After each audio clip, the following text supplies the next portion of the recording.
Bismillahirrahmanirrahim. Мейірімдүү, ырайымдуу Аллах Тааланын аты менен баштадым. Жараткан Аллах Таалага эсепсиз мактоолор болсун. Пайгамбарыбыз Мухаммад Мустафа саллаллаху алейхи вассаламга салам салаваттар болгон болсун. Жалпыңыздарга мына ушул кубанычтуу жарыяны бөлүшүп коюуну туура көрдүм. Азыр байкасаңыздар интернет желесинде баары эле ушул Рамазандын акыркы 10 күндүгү деп видеолор чыгып атат. Аллага шүгүр. Кудайга 1000 мертебе шүгүр айталы. Ушундай аалымдарыбыз чыгып, мына ушундай насааттарын айтып атат. Эми ушуга байланыштуу эле мен дагы бир ибадатты, дагы бир жакшы бир амалды айтууну туура көрдүм. Бул истигфар. Бул кандай айтылат? Астагфируллах. Сиз кайсыл жерде болсоңуз дагы, кандай жумушта иштебеңиз, астагфируллах, астагфируллах, астагфируллах.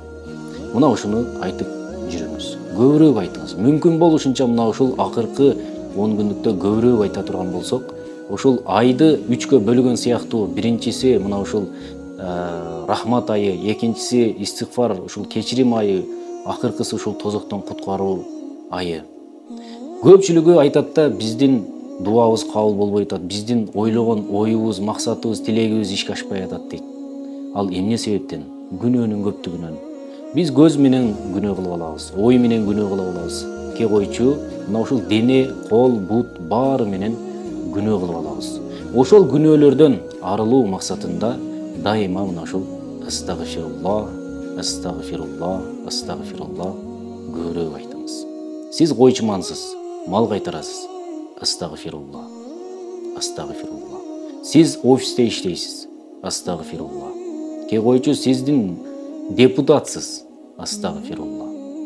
Кайсыл жумушта иштебеңиз, колуңузга тесме аласызбы, тесме албайсызбы, жөн эле астагфируллах, астагфируллах деп айта бересиз. Менин бир таанышым бар эле. Ал байке айтат, мен эч балалуу болбой койдум дейт.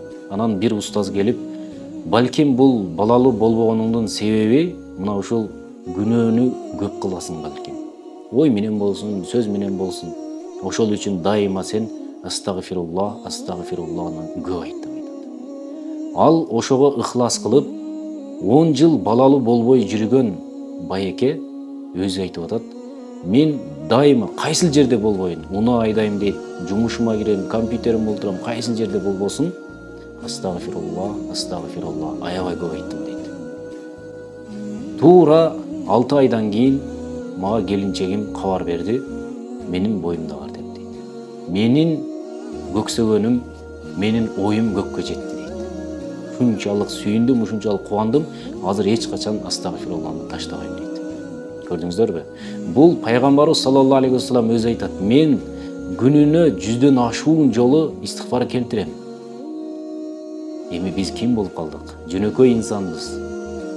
Мен дайым айтам, ушул Кытайдын конфетин жеген биз акыркы үммөт астагфируллах, истигфарды аябай көп айтышыбыз керек. Истигфарды канчалык көп айтсак, ошончолук өзүбүзгө, ошончолук деңгээлде өзүбүздүн даражабызды бийиктете алабыз.